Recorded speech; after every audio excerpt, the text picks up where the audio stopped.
How's it going, everybody? My name is Cameron. I'm on the floor, and this week on KillaCam, we're going to be taking a deeper look into my 10-gallon bioactive vivarium that's currently housing a Fowler's toad.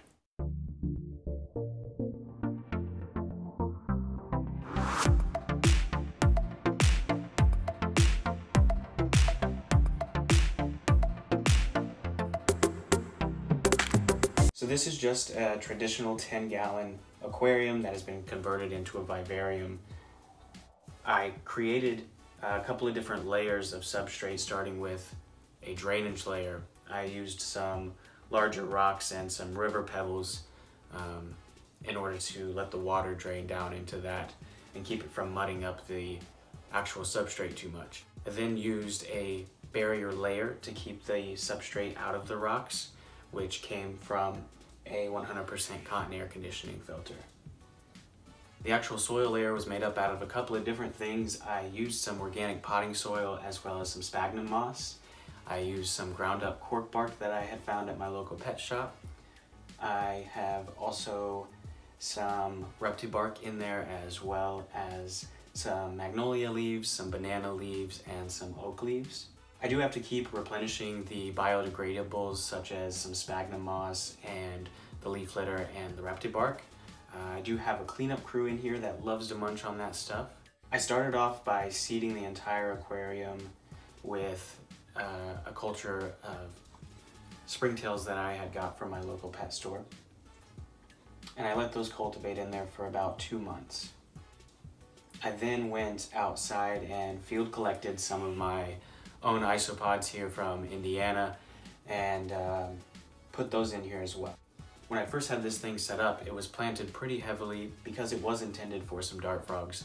I ended up not getting those dart frogs, and over the 8 months, the plants did kind of die out. I didn't have any lighting on the cage, and with the cleanup crew, the isopods, and the springtails that are in there, they needed something to eat, and they pretty well demolished all of the plants that were in there at that point in time.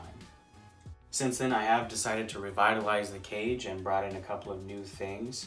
I decided to put in some golden pothos because it grows very quickly and creates a lot of ground cover for the apex predator that is currently living in here to hide underneath of.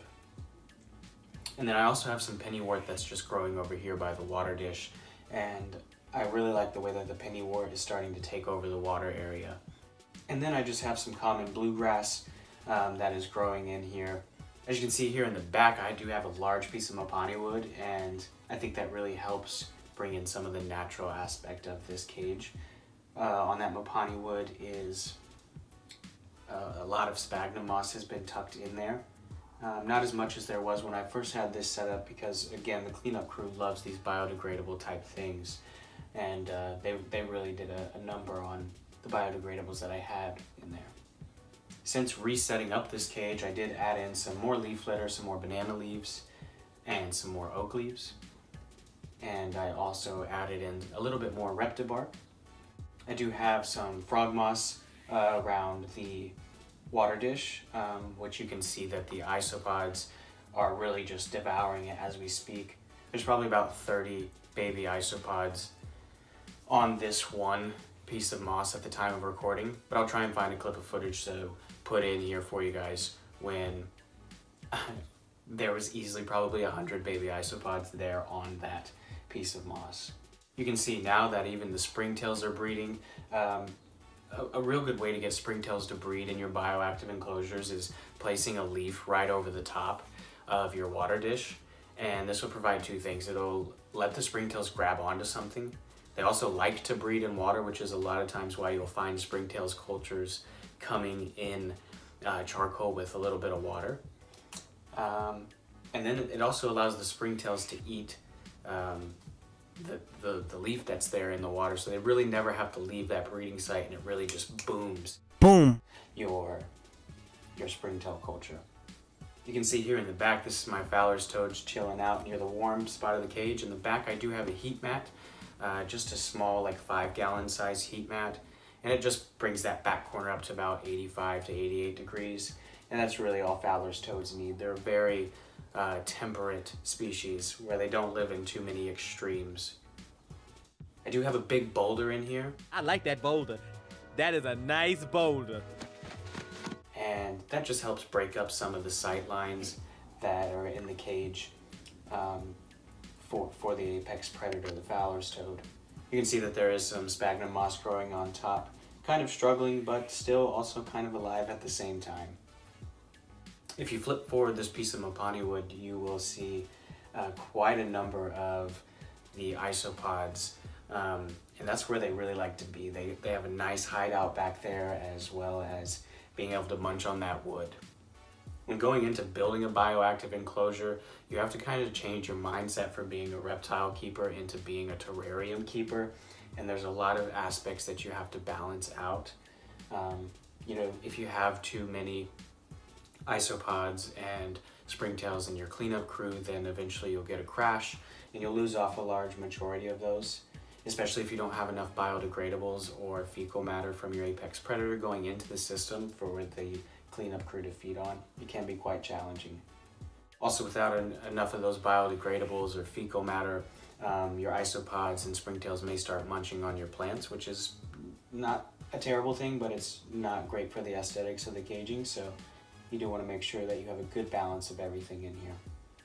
So when I first got this Fowler's toad, a kid from the school that I work at brought him to me, that he had captured him and said that he had took him from the park. Of course, I had to explain to the kid that this wasn't the best way to acquire your first amphibian and reptile, and the kid had no means of taking care of the Fowler's toad.